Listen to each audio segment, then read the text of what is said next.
অনেকদিন পর আবার আপনাদের একটা ছাদ বাগানের লাউ গাছের টপিক নিয়ে এলাম।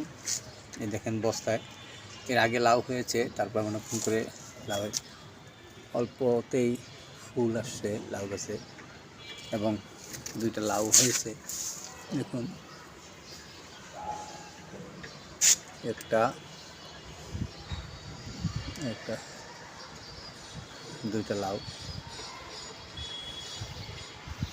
পাশে এটা মিষ্টি কুমড়া, এটা আমি ফলের ঝুড়িতে লাগিয়েছি। মোটামুটি 3-4 ফিট লম্বা হওয়ার পরে ফুল এবং মিষ্টি কুমড়া আরম্ভ করেছে।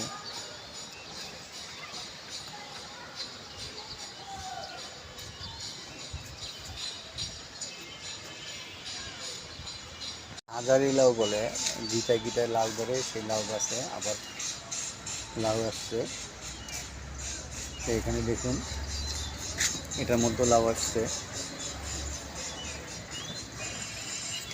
এগুলোর মধ্যে ফুল হচ্ছে। পানির 5 লিটার পানির বোতলে সবগুলো বোতল কেটে এই যে টমেটো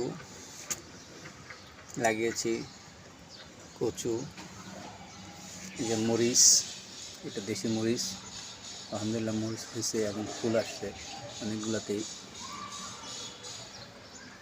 আপনি ইচ্ছে করলে অল্প মাটিতে একটু ফাঁকা জায়গা থাকলেই বাগান করতে পারেন। এগুলো আমি সবগুলোই পানির টপে লাগিয়েছি। দেখুন যেটা টমেটো আসছে, এটা টমেটো আসছে, পাশে আবার একটা গ্যান্ডারি গাছ লাগিয়েছি, মোটামুটি হয়েছে, সাথে মেহেদি গাছ।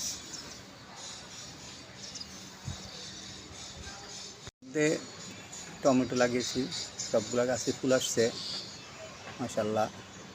আশা করি রমজানের মধ্যে খেতে পারবো। দেখুন সবগুলো বস্তার মধ্যেই টমেটো লাগিয়েছি, সবগুলোতে ফুল আসছে। এটাতে একটা ঝুড়িতে, ফলের ঝুড়িতে টমেটো লাগিয়েছি। এটা আশা করা যায় মাসখানেক লাগবে।